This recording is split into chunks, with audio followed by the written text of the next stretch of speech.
공동소유 봅니다. 매년 출제가 되고 있는 공동소유인데요. 자, 공동소유 중에서 공유입니다. 지금 예를 들어서 갑을 병 3자가 모여서 1억씩 투자하기로 했다라고 가정을 하고, 그래서 1억 이렇게 모았습니다. 그래서 이거를 모아다가 3억을 모아다가 어딘가에다 투자를 하기로 했는데, 그래서 토지를 샀는지 아니면 뭐 건물을 샀는지 모르겠지만 샀다 치고 그 산 것은 우리가 공유물이다 이렇게 얘기를 합니다. 그러면 요 1억에 대해서 뭘 하냐면 지분 등기를 하게 됩니다. 1억에 대해서 각각 1억씩인데 그 1억에 대해서 지분 등기를 이렇게 하게 됩니다. 이랬을 때 지분 처분의 자유를 인정한다는 거예요. 지분 처분의 자유, 지분 처분의 자유를 인정합니다.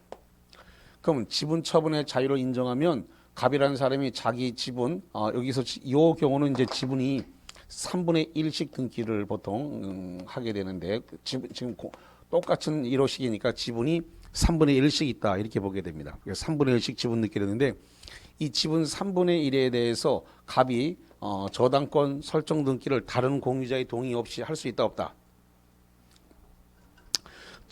지분을 처분하는 것이 자유이듯이 자기 지분에 저당권 설정하는 것도 자유예요. 자기 지분에 저당권을 갖다가 설정하는 거, 저당권을 설정하는 행위도 뭐가 된다고요? 자유. 이것도 자유. 그래서 다른 공유자의 동의를 요하지 않는다. 다른 공유자의 동의 없이 처분할 수 있다라는 겁니다.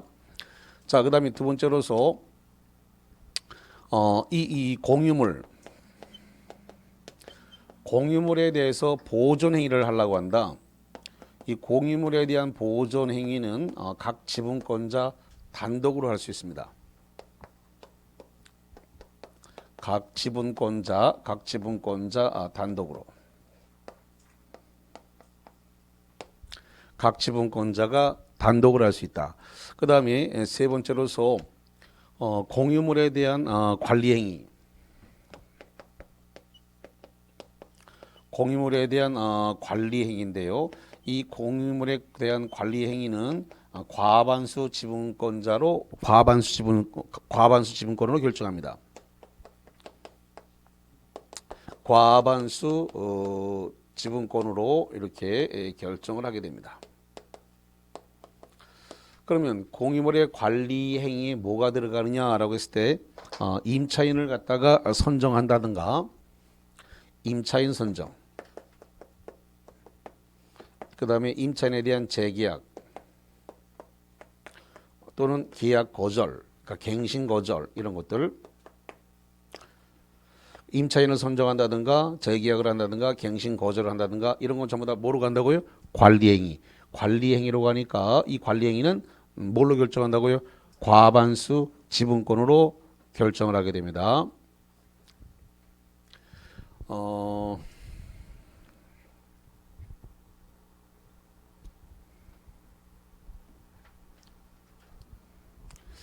만약에 이게 시험 문제가 나왔을 때 이렇게 나오면 속을 수가 있는데, 공유물의 관리 행위에 대해서 공유자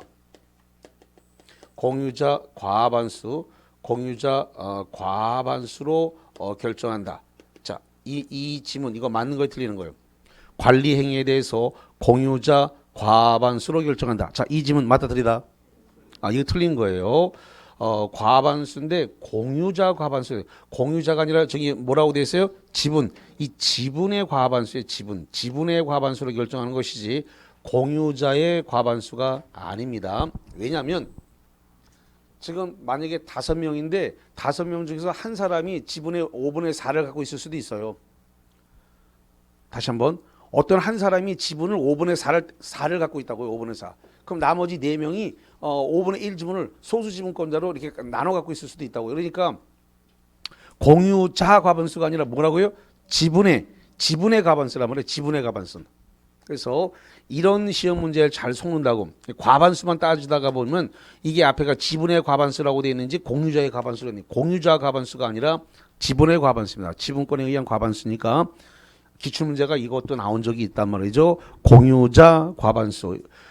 학생들은 자꾸 과반수만 본다 보니 이거 지분의 과반수하고 공유자 과반수 다른 건데 자, 그 다음에 공유물에 대해서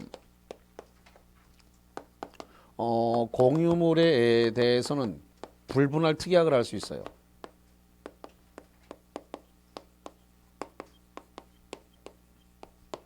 공유물에 대해서 불분할 특약을 하는데 이것은 5년 이내에서 불분할 특약을 합니다. 이거 연장, 갱신할 수 있을까요? 없을까요? 있습니다. 갱신, 연장할 수 있습니다.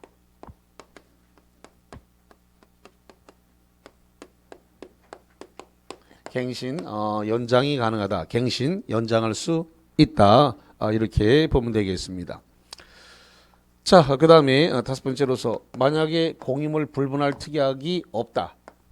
공유물 불분할 특약이 없으면 그러면 공유물에 대해서 공유물 분할 청구를 했습니다.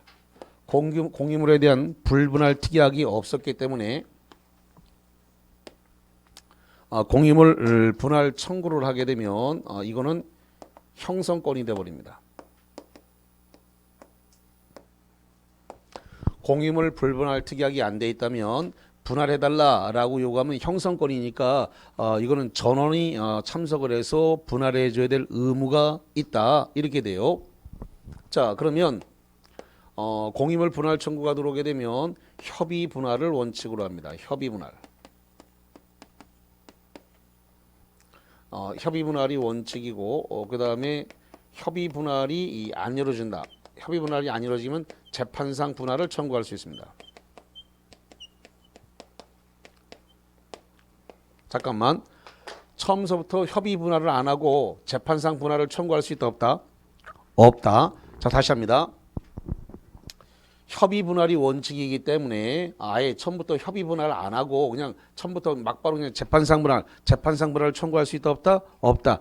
협의 분할을 하고 협의 분할이 이루어지지 않았을 때 재판상 분할을 청구하라고 되어 있기 때문에 처음부터 협의 분할을 아예 생각도 안 하고 재판상 분할부터 먼저 청구한다. 이건 허용되지 않습니다. 그래서 먼저 협의 분할을 청구해서 안 돼야 재판상 분할을 청구합니다. 그 다음에 협의 분할을 할 때 이거 현물 분할을 원칙으로 합니다.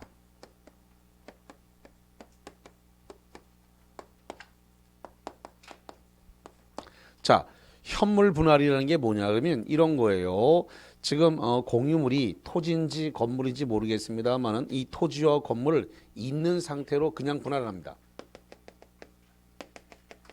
그래서 여기 갑이 쓰고 이거 을이 쓰고 이거 병이 쓰고 이렇게 아예 딱 이렇게 그 부동산 자체를 토지나 건물 이렇게 나누는 거, 그걸 나누는 걸 갖다 현물 분할이라 그래. 토지나 건물 자체를 그냥 나누는 거. 이게 원칙입니다. 두 번째는 대금 분할을 합니다. 경매 같은 거 해서 대금 분할한다. 자, 그 다음에 세 번째로서 가액 배상입니다. 가액 배상을 요거 갖다가 지분 인수 방식이라 그래요. 지분 인수 방식이다. 자, 이게 무슨 소리냐면 지금 지분이 공통적으로 다 3분의 1씩 있는데 이래서 병이 1억의 지분에 의해서 3분의 1의 지분을 갖고 있는데 병이 자꾸 징징징거리면서 돈이 필요하다 그러면서 빨리 좀 분할해달라라고 했을 때 을과 갑과 을이 봤을 때는 아직 수익률이 덜 나와가지고 이거 수익을 좀 더 올려야 되겠는데 자꾸 다른 공유자가 이거 분할하자 아니면 내 거 인수해가라 자꾸 그러니까 그래서 요 다른 공유자들이 요 지분을 예를 들어서 5천씩 이렇게 인수해 갈 수 있죠. 5천씩 인수해 가고 3분의 1 지분도 거기에 따라서 딱 지분 비율로 나눠 가면 됩니다. 아니면 어느 누군가가 이거 요 1억을 전부 다 한꺼번에 혼자서 1억을 다 인수한 다음에 지분을 한꺼번에 다 인수할 수도 있어요. 그게 바로 가액 배상 지분 인수 방식이 된다. 이런 겁니다. 자, 그다음에 재판상 분할이 되겠는데 재판상 분할할 때 여기도 현물 분할이 원칙입니다. 현물 분할이 원칙이 됩니다. 두 번째로서 대금 분할이 있는데 이 대금 분할은 경매에 의한 분할을 의미합니다.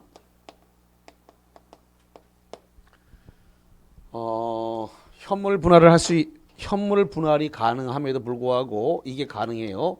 이게 가능함에도 불구하고 재판상 분할이라고 해서 판사가 대금 분할을 결정할 수는 없습니다.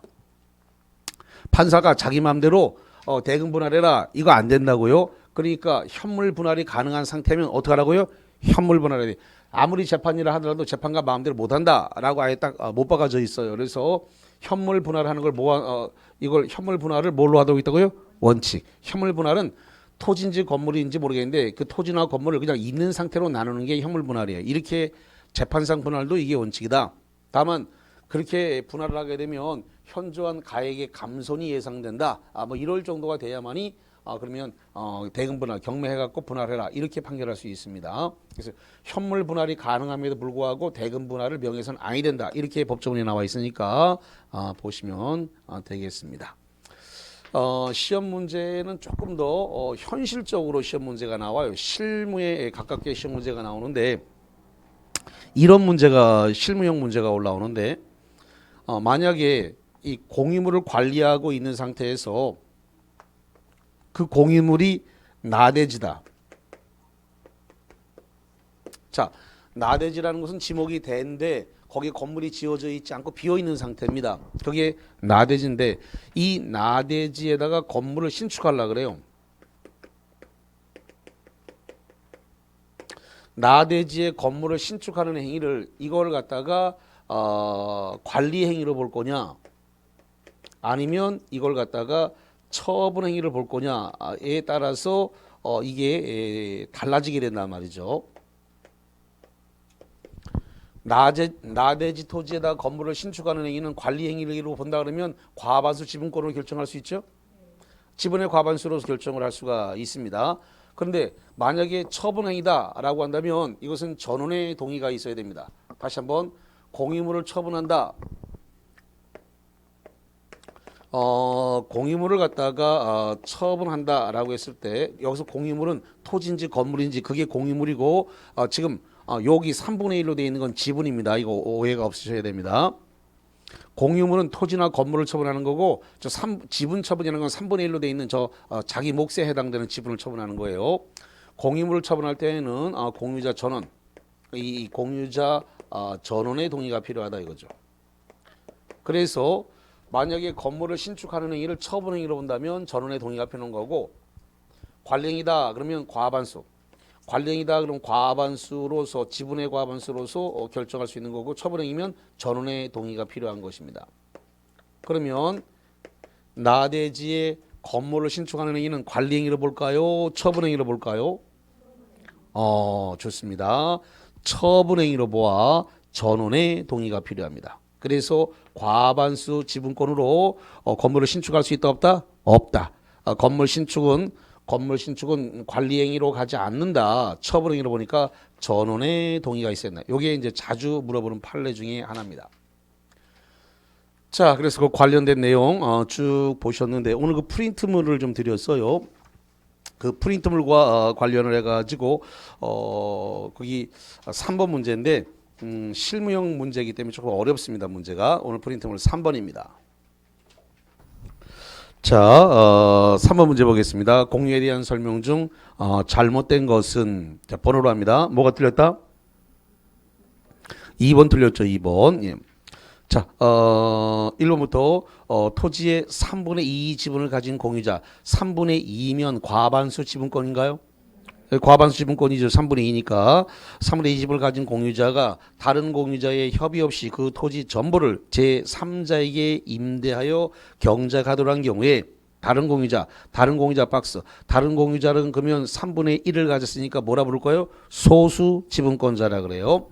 다른 공유자는 임차인에 대해 토지의 인도를 청구하지 못한다. 여기 써놨습니다만은 공유물에 대한 관리 행위는 과반수 지분권으로 결정한다. 지분의 과반수 결정하니까 임차인을 선정하거나 재계약을 하거나 갱신 거절인데 그러면 3분의 2 과반수 지분권자가 임차인을 선정했습니다. 거기에 소수 지분권자가 태클을 걸어갖고 그 토지 돌려달라라고 청구할 수 있다 없다? 없다. 그래서 당연한 겁니다. 인도 청구 안 되는 거죠. 정당하게 임대차가 이루어진 거예요. 두 번째, 나대지가 공유인 경우에 과반수 지분권자는 소수 지분권자의 동의 없이도 건물을 신축할 수 있다. 과반수 지분권으로 건물 신축된다 안 된다? 안 된다. 거기 나대지였을 때 처분행위니까 뭐 한다고요? 전원의 동의. 전원의 동의가 있어야 되기 때문에 과반수 지분권자가 다른 지분권자, 소수 지분권자의 동의 없이 자동 건물 신축 안 되면 전원의 동의가 필요하기 때문에 2번이 틀렸고 답이 됐습니다.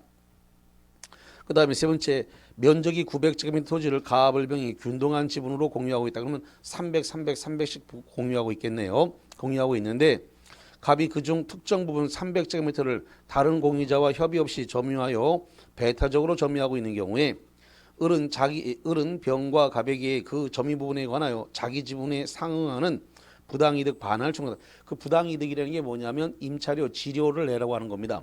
부당이득이 뭐라고 한다고요? 임차료, 지료 달라고 할 수 있다 없다? 있다 라는 거예요. 자, 이 부분을 한번 볼게요. 지금 돈 관련되는 사항, 돈 관련되는 사항은 두 가지가 있는데 뭐가 있냐 그랬더니 부당이득 반환입니다. 이 부당이득 반환하고 또 뭐가 있냐면 손해배상 청구가 있습니다.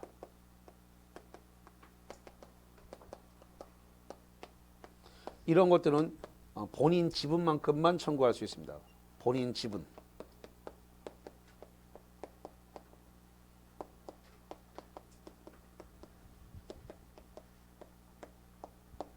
본인 지분만큼만 청구할 수 있으니까 다른 지분권자를 대신 청구해 줄 수 있다 없다? 없다. 돈 관련되는 사항은 본인 지분권만 청구하도록 됐으니까 다른 지분권자, 다른 지분권자를 갖다가 대신 다른 지분권자를 대신 청구해 줄 수는 없습니다.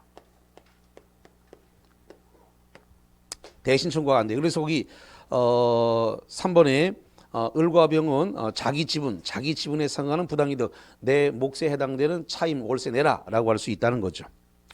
4번 갑과 을이 공유하는 토지를 병이 불법 점유하고 있는 경우에 갑은 자신의 지분에 관하여만 단독으로 병에게 손해배상을 청구할 수가 있다. 그래서 손해배상 청구도 뭐만 된다고요? 자기 지분, 본인 지분만큼만 청구할 수 있어요. 다른 지분권자까지 포함해서 청구는 안 됩니다. 본인 지분권만큼만 청구하라.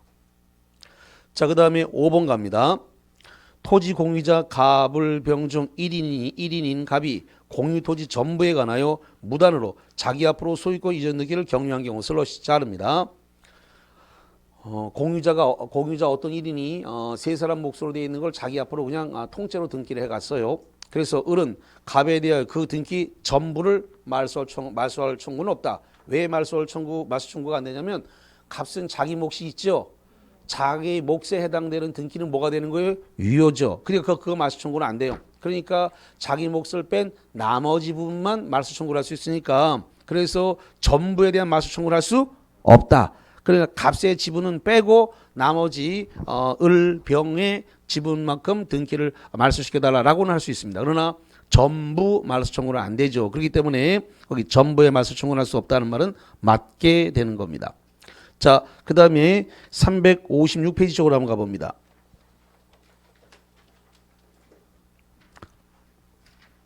자, 356페이지 쪽으로 가보니까 거기 06번이 나와 있습니다. 저 거기 06번 문제 하나만 더 볼게요. 엑스토지를 갑이 3분의 2 지분. 자, 3분의 2 지분 박스. 3분의 2 지분을 뭐라 불러요?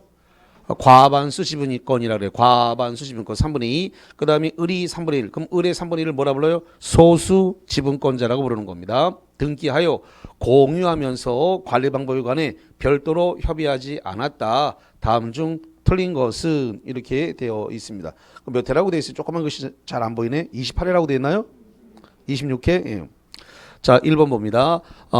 병이 갑으로부터 엑스토지의 특정 부분을 사용 수익을 허락받아 점유하는 경우에 을은 병을 상대로 그 토지 부분에 반환을 청구할 수 있다. 반환 청구돼야 안 돼요? 안 되잖아요. 지금 과반수 지분권자의 동의를 받아가지고 승낙을 받아가지고 지금 임대차가 이루어진 거잖아요. 그래서 그런 부분 특정 부분에 대해서 사용 수익을 허락받아서 임대차 뭐 전세권자 허락을 받았다면 그 부분은 소수 지분권자가 반환 청구할 수 있다 없다? 없다. 이건 관리 행위가 돼 버리는 겁니다. 무슨 행위? 관리 행위. 관리 행위는 어떻게 결정한다고요? 지분의 과반수. 그러면 갑이 단독으로 결정할 수 있다 없다? 있다. 그래서 갑이 단독으로 을의 동의 없이도 병에게 임대차나 전세권이나 이거 놓을 수 있다 없다? 있다. 있습니다. 그렇기 때문에 을은 병을 상대로 그 토지분의 반환 청구가 안 되죠. 있다 그랬으니까 1번이 바로 틀려버렸습니다. 이제 공유에서는 이렇게 사례형 문제가 올라오는데 응용이 잘 안 돼갖고 거기서 공유 문제를 되게 많이 놓치세요. 시험 문제가 이렇게 공유는 보통 사례형으로 문제를 주기 때문에. 자, 2번 갑니다. 2번. 갑이 부정한 방법으로 엑스토지 전부에 관한 소유권 이전 등기를 갑의 단독 명의로 했다. 단독 명의로 한 경우에 을은 갑을 상대로 등기 전부의 말소를 청구 된다 안 된다? 안 된다. 아까 우리 프린트물에도 있었죠? 예. 전부 말소는 안 되고 갑의 지분을 뺀 나머지 을 지분만큼만 돌려달라라고 말소 청구할 수 있다 없다? 있다. 전부 말소 청구는 안 되고 왜? 갑의 3분의 2 지분은 유효한 거니까 지 앞으로 전부 등기를 한 것 중에서 3분의 2 지분만큼만 유효한 거니까 전부 말소는 안 돼요. 그러면 을 지분만큼만 빼고 말소해달라라고 할 수 있다 없다? 있다. 갑의 지분 네 것만 빼고 내 건 돌려달라 그러니까 을의 지분만큼은 말소 청구를 할 수가 있는 거예요. 전부 말소 청구는 안 되죠. 그러니까. 잠깐만. 지금 프린트물 보고 나니까 조금 더 훨씬 낫죠? 이거 전혀 그런 거 없는 상태에서 06번 이 케이스 문제 이런 거 보면 굉장히 당황스럽습니다. 이런 게들이. 자, 세 번째 갑니다. 엑스토지에 관하여 정명의로 원인 무효의 소유권 이전 등기가 격리됐다. 이렇게 그러면 이거는 보존 행위를 해야 되죠. 3자 앞으로 등기가 넘어갔잖아요. 그럼 이거는 그럼 누군가 앞으로 등기가 됐을 때 이거 찾아오는 거는 각 지분권자가 단독으로 할 수 있어요. 보존 행위니까. 니거 정 앞으로 등기 넘어간 것은 너 거 등기 말소하고 난 그 등기 돌려달라고 반환 청구할 수 있는데 자, 칠판 잠깐 볼까요? 그것은 누군가가 3자 앞으로 등기가 넘어간 걸 말소시키고 찾아오는 것은 무슨 행위로 한다고요?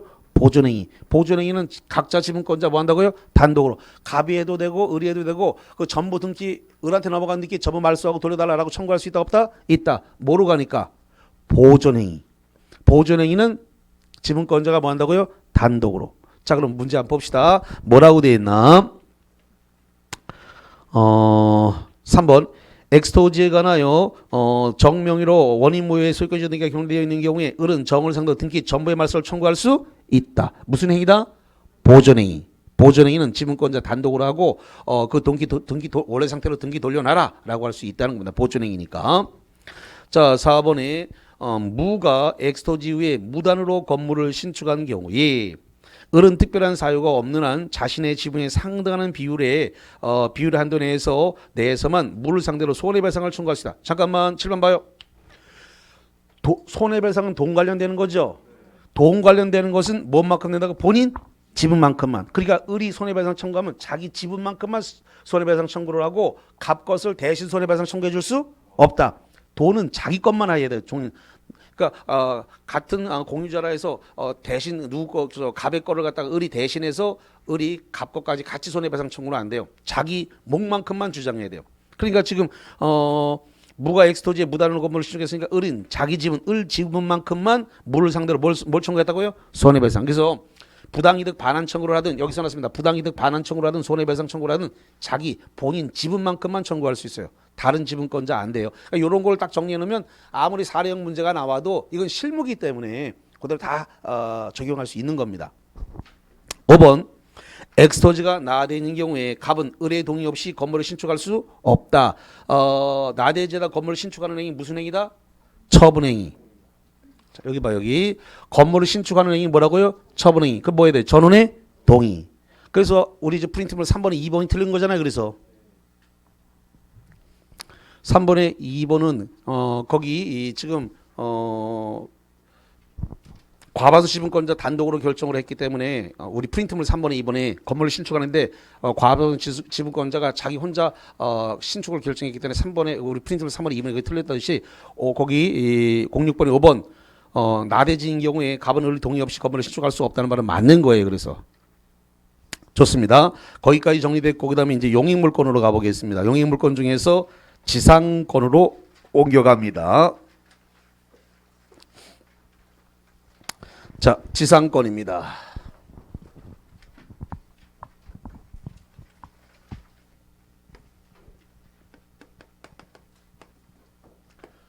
지상권은 타인 토지입니다. 남의 땅이죠. 타인 토지 위입니다. 타인 토지 위에다가 건축물, 그 다음에 공작물, 그 다음에 수목, 이걸 갖다가 소유를 목적으로 사용 수익할 수 있는 권리를 우리가 지상권이다. 그래서 남의 땅을 사용 수익할 수 있는 권리다라는 겁니다. 그러면 이 지상권이 발생을 하는 것은 두 가지로 볼 수 있는데, 계약에 의해서 발생하는 거와 그 다음에 법률에 의해서 발생하는 경우 두 가지로 이렇게 나눠서 볼 수 있습니다. 그래서 이거 약정에 의해서, 약정이니까 계약이죠. 약정에 의해서 발생하는 경우와 그 다음에 법률 규정에 의해서 발생하는 경우, 이렇게 두 가지가 나눠지는데, 계약에 의해서 발생하기 위해서는 일단은 물권 계약을 해야 됩니다. 물권 계약, 지상권은 물권이니까 지상권 설정 계약을 해야 되죠. 지상권 설정 계약에 따른 물권 계약이 있어야 됩니다. 그 다음에 여기에 대해서 등기를 해야 성립이 됩니다. 조심해야 될 것은 뭐냐면, 지료는 지료는 지상권의 성립 요소가 아닙니다. 지료는 지상권의 성립 요소가 아니다라고 하는 것. 법률 규정에 의해서 지상권이 발생할 수 있는데, 법률 규정에 의해서 지상권이 발생하는 건 법정 지상권이라 그래요. 법정 지상권. 그 다음에 관습법상 법정 지상권.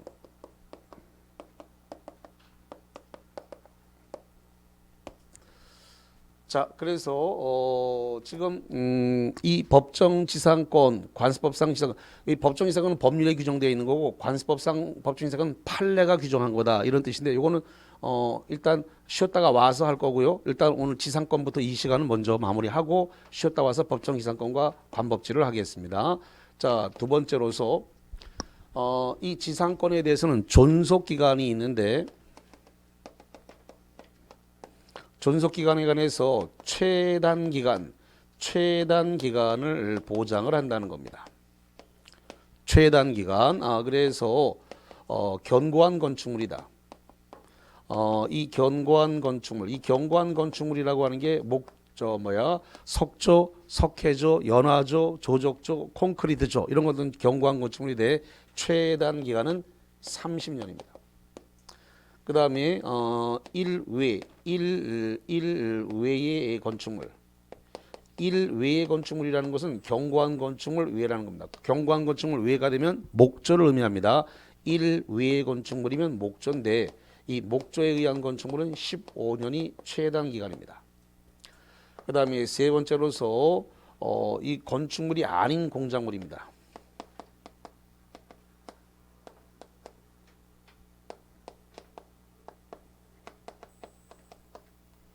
건축물이 아닌 공작물에 대해서는 최단 기간이 5년이다라는 겁니다. 이거보다 길게 하는 건 관계가 없나요?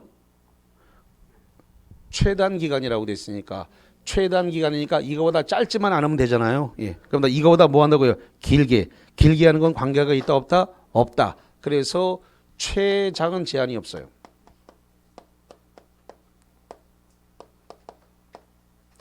최장은 제한 없다는 말은 그러면 건축물에 대해서 지상권을 갖다 100년, 200년 설정할 수 있다 없다?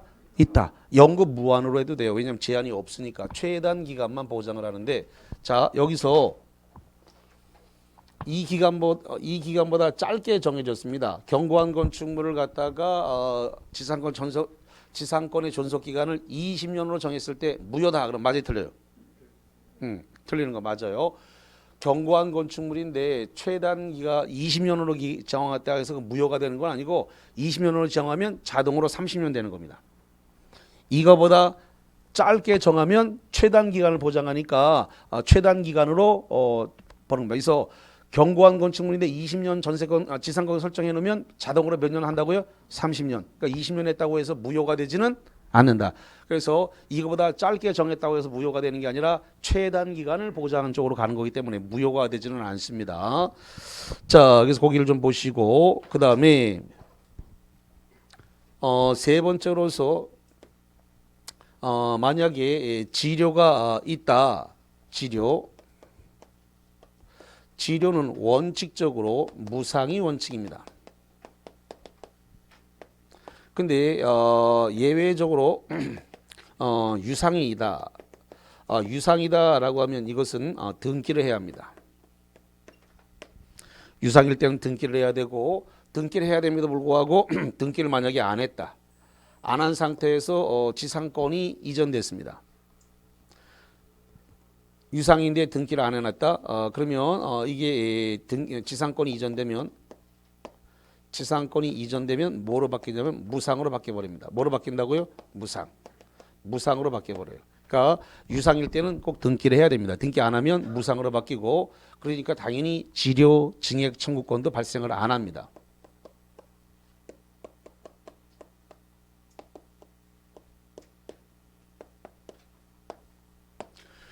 그래서 유상인데 등기를 안 해놨는데 지상권 자체가 3자에게 이전됐다. 3자에게 이전되면 유상에서 뭐로 바뀌어버렸다고요? 유상으로. 그래서 무상이었다가 이렇게 유상으로 바뀌게 돼버린다. 등기를 안 해놓게 되면 이런 뜻입니다. 자, 그 다음에 만약에 이 지료가 연체가 됐다. 지료가 2년이 연체가 됐다라고 가정한다면 그러면 지상권 소멸 사유가 발생을 합니다.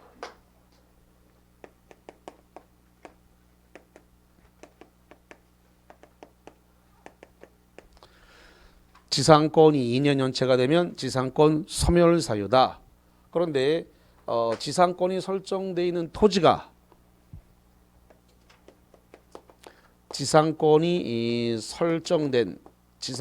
설정된 토지가 지금 매매로 양도양수가 있었습니다.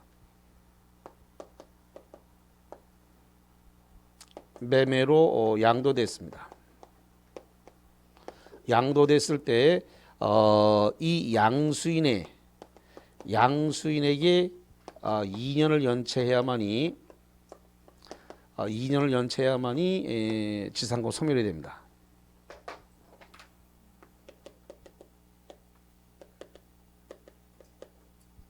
자, 이게 무슨 소리냐면 지상권이 설정된 토지가 지상권자가 원래 설정된 토지 소유자 갑한테 1년 연체를 하고 그 다음에 이게 지금 매매로 넘어가서 양수인이 병이다. 지상권자는 을이라고 했을 때 그러면은 지상권자 을이 지금 갑한테 1년 연체됐고 병한테 1년 연체됐을 때 요거 1년 2년 합쳐서 2년 연체 이거 이렇게 계산한다 안 한다? 안 한다. 그래서 양수인한테만 몇 년 연체한다? 2년. 그러니까 이런 경우는 합산하더라도 2년으로 합산될 수 없다. 양수인 너한테만 2년 연체해야지 전 토지 소유자 전 지상권 설정자에게 연체된 것은 계산되지 않는다. 이런 뜻입니다. 자, 그 다음에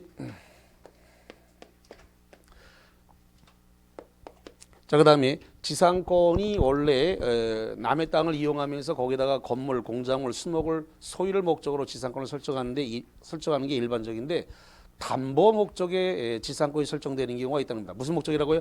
담보 목적에 지상이 설정이 되는데 그래서 이 부동산의 가치 하락 이 부동산 여기서 말하는 부동산은 토지겠죠.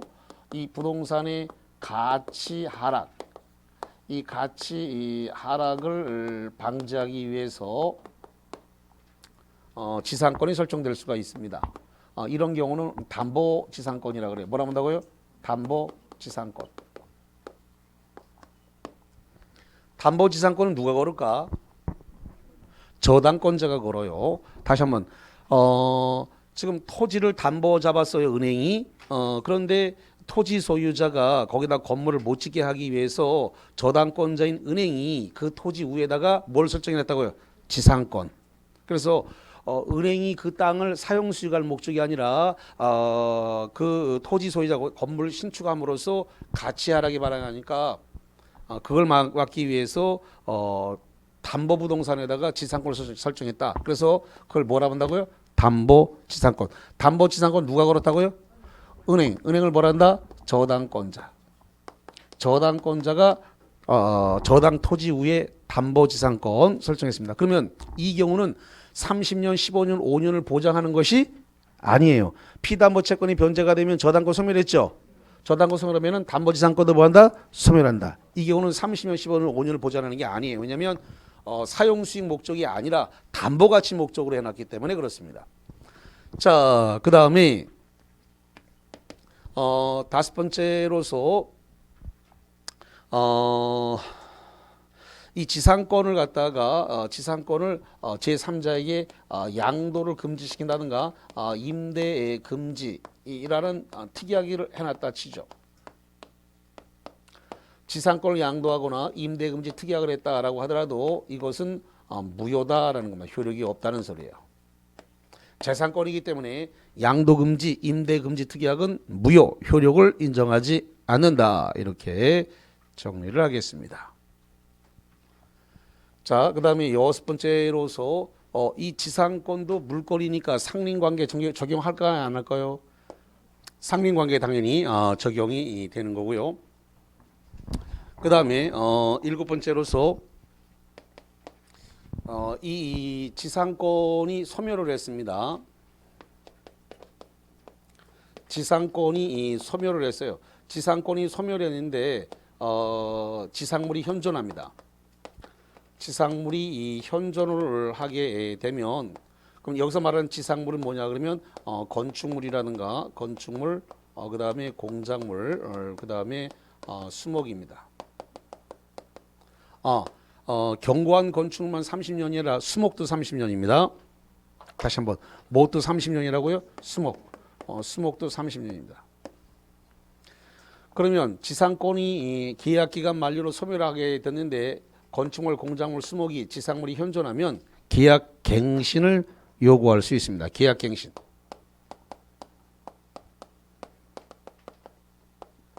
계약갱신을 요구했어요. 그러면 지상권 설정자에게 요구를 했겠죠. 지상권자가 지상권 설정자에게 계약갱신을 요구했고 그랬을 때 지상권 설정자가 갱신 거절을 거절했습니다. 거절하게 되면 그러면 이 지상물 사가세요라고 해서 지상물 매수 청구를 할 수 있습니다.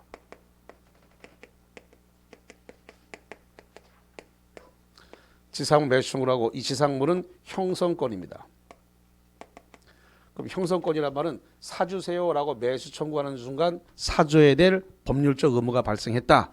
이때 형성권인데 뭘로 형성권이 이루어지냐 했더니 시가로 매매가 성립된 것으로 본다라고 판례가 되어 있습니다. 자, 그다음에 뭐 쉬었다가 와서 할 부분인데 법정지상권과 관습법상 법정지상권을 쉬었다 와서 한다는 말씀을 드렸습니다만은 이게 잠깐만 문제를 풀기 위해서 좀 필요한 부분이 있어가지고 이 법정지상권이나 여기 관습법상 법정지상권을 줄여가지고 그냥 관법지라고 부르겠습니다. 다시 합니다.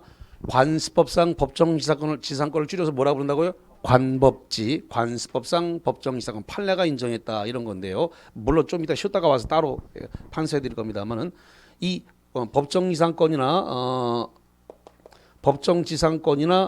이 관법지를 취득을 하려 그래요. 자, 이 건물이 법정지상권이나 관습법상 법정지상권을 갖다가 취득을 하려고 한다 이 말이에요. 취득.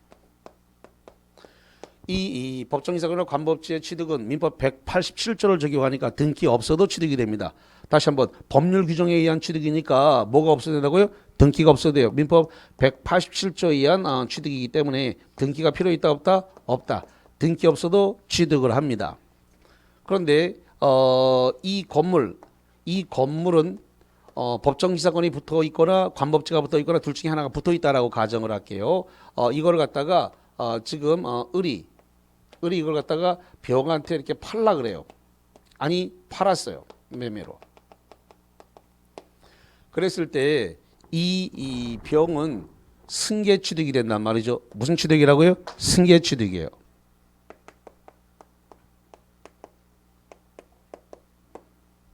승계취득입니다. 그러면 병은 등기를 2건 해야 됩니다. 다시 병은 등기 몇 건 한다고요? 이 양수인은 등기가 2건 해야 되는데 어떻게 등기를 2건 하냐면 일단 건물에 관한 소유권 이전 등기 1건 해야 돼요. 건물에 대한 건물에 대한 소유권 이전 등기, 건물에 대한 소유권 이전 등기 이거 1건 하고 두 번째로서 저 법정지상권 관법지 여기서 법정지상권이라든가 또는 관법지에 대해서 관습법상 법정지상권 관법지에 대해서 이거 이전 등기 또 1건 해야 됩니다. 그래서 등기가 몇 건 해야 된다고요? 2건 해야 돼요. 그럼 결론적으로 승계 취득하는 자는 뭘 해야만 이 법정지상권을 옮겨갈 수 있다? 등기를 해야만 받아간다. 다시 한번 법정지상권 관법지를 갖다가 취득을 하는 자는 187조에 따라 등기가 없어도 된다. 등기가 없어도 돼요. 근데 이거를 지금 취득한 자가 처분을 하려고 그래요. 다시 한번 취득을 한 자가 뭐 한다고요? 매매로 뭐 하는 거예요? 처분을 하게 되면 을에서 병으로 넘어간 것은 승계취득이 된다. 무슨 취득이라고요? 승계취득. 승계취득하는 자는 이거는 을에서 병으로 넘어가는 거니까 이것은 뭐 한다고요? 187조가 처분할 때는 등기를 하여야 한다라고 돼 있죠. 187조가 등기하지 않아도 취득을 하지만 처분할 때는 뭐 한다고요? 등기를 하여야 한다. 그렇기 때문에 을에서 병으로 처분할 때는 뭐 한다? 등기를 해야 돼요. 그래서 법정지상권 관법지에 대한 이전 등기를 해야 된다. 그래서 병은 등기를 몇 건 해야 된다? 2건. 2건이 필요하다. 이렇게 정리를 하겠습니다. 자, 그럼 프린트물과 관련해서 4번 문제를 풀어보시죠. 4번은 2개 고르기라고 되어 있나요? 예, 2개 고르기입니다. 2개 고르기. 예. 자, 4번에 지상권에 관한 설명으로 옳은 것은 2개 고르기입니다. 번호로 얘기해 주세요. 몇 번? 1번하고 4번하고 2개가 틀렸습니다. 아니, 옳습니다. 예. 물어 뜯으려 그래. 자, 1번입니다. 지료가 등기되지 않은 약정지상권이라는 것이 이제 계약에 의해서 발생했다는 뜻입니다. 약정이니까 약정지상권이 타인에게 매도되어 이전된 경우에 지료증액 청구권이 발생하지 않는다. 여긴데요. 만약에 지료가 있는 유상인 약정지상권이었으면 이걸 등기를 해야 되고 등기하지 않으면 지상권이 이전되더라도 무상으로 바뀌니까 지료증액 청구권은 발생하지 않는다. 1번 지문이 맞고요. 두 번째, 건물 이외의 공작물 소유를 목적으로 존속기간이 5년으로 하여 지상 설정된 경우에 지상권은 10원이다. 여기 이건데 건물이 아닌 공작물은 최단 기간이 몇 년이에요? 5년. 5년 계약했으니까 5년 맞네요. 자, 그 다음에 3번 법정 지상권이 있는 건축물의 소유권 이전 등기 청구를 가진 자는 건물 소유권을 취득하기 전에 법정 지상권만을 양수할 수 없다 그랬는데, 자 여기 보세요. 지금 을과 병이 이 건물에 대해서 법정 지상권이나 관법지가 붙어 있는 건물을 매매를 했습니다. 그러면 지금 병은 등기를 몇 건 해야 된다고요? 2건. 그러면 건물 소유권 이전 등기하고 난 다음에 법정 지상권에 관한 등기해도 되지만 이걸 먼저 2번을 먼저 등기한 다음에 1번을 나중에 등기해도 상관이 없어요. 그래서 이거를 꼭 1번 등기를 소유권 이전 건물 이전 등기를 먼저 한 다음에 법정 지상권을 등기한다. 그런 규정은 없습니다. 둘 중에 먼저 어떤 걸 하는 상관이 어차피 2건을 해야 되는데 어떤 걸 먼저 해야만 한다는 규정은 없습니다. 그래서 법정 지상권만을 양수할 수 없다가 아니라 있다. 4번 지상권자의 지급 연체가 토지 소유권의 양도 전후에 의하여 이루어진 경우에 토지 양수인에 대한 연체 기간이 2년이 되어야만 양수인이 지상 소멸을 청구할 수 있으니까 맞네요. 5번에 법정 지상권은 이전 등기가 없이도 당사자 약정만으로 승계 취득할 수 있다. 여기 취득을 할 때는 등기가 필요 없지만 승계 취득을 할 때는 뭐 해야 돼? 등기를 해야 돼요. 법정지상권이나 관법지를 취득하는 것은 187조에 의한 물권 등기니까 물권 변동이니까 등기를 안 해야 되지만 이거를 넘어가는 승계 취득, 관법지나 법정지상을 취득한 자가 팔아먹는 승계 취득은 그 자가 등기를 뭐 한다고요? 해야만 소유권 취득합니다. 자, 이쪽 것만 남겨놓고 요것만 남겨놓고 이쪽으로 다 지웁니다. 이쪽으로. 자, 이쪽 것만 지웁니다. 이쪽으로 지우세요. 자, 쉬었다가 와서 법정지상권 관법지 보겠습니다.